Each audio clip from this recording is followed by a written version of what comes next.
Welcome back to Good Morning Boss. Sa part 2 naman ang pagdalaw natin sa Spartacus Gym, susubukan ni Joe Tamesis ang martial arts na tinatawag na dumog, habang si Hazel Saluba naman ay sinubukan ang electroacupuncture. Yan ang matutukan natin ngayong umaga sa One Life.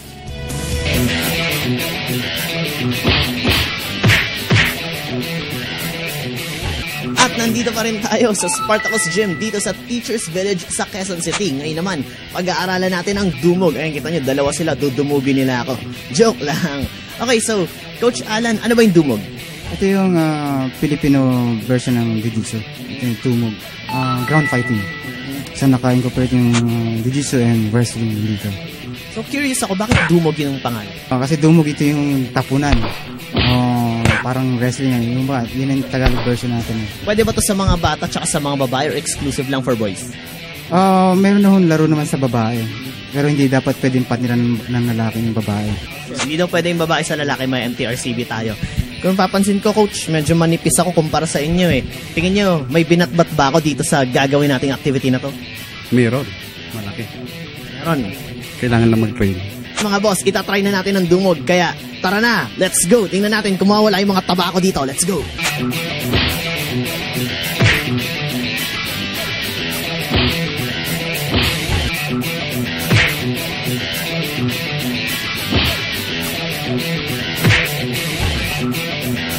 Anyway, Coach, yung mga boss natin dyan na nanonood sa mga bahay nila, lalo na yung mga lola ko sa studio, baka gusto mo silang imbitahan na mag-try ng dumog dito sa inyong gym. Yes, sa mga televiewers po sa nanonood ngayon, inibitahan po namin kayo na pumunta rito sa Teachers Village, sa Spartacus Gym MMA. So, kompleto po yung ino-offer nila dito. Filipino martial arts, wrestling, jiu-jitsu, boxing, muay thai, and circuit training. Hey, salamat, Coach. Ito po muli ang inyong sports connoisseur na si Joe Tamesis. Nakahalata na ako eh. Bakit sa akin lahat ng sakit ng katawan, kay Hazel puro pasarap tsaka mga spa? Nasaan kaya yun? Hazel, saan ka? Kung last time ay nasubukan natin ang basic acupuncture, ngayon naman ay matututunan natin kung ano nga ba ang electroacupuncture. Tara, samahan niyo ko. We're gonna use the normal basic acupuncture first, and then we're going to apply the electroacupuncture. Linalagay siya the tip of the needle. So, meron siya mga electric current nagfo-flow.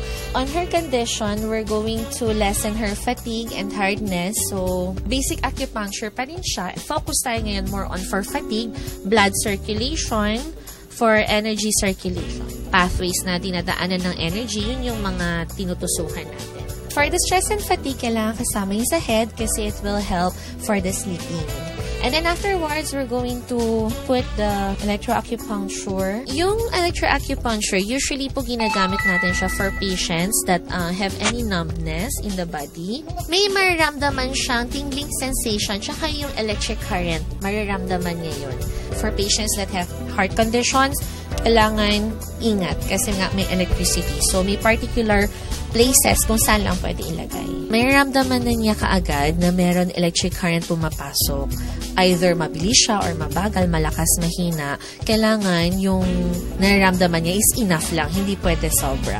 There are few things you have to know after having acupuncture treatment. We cannot have activities like going exercises. I-stop muna natin yun for a day or two. Ngayong umaga ay natutunan na naman natin ang electroacupuncture. Kaya mga boss, huwag kayong matakot mag-try nito. At muli tandaan, the greatest wealth is health. Ako po si Hazel Ann Salubon. Morning, boss!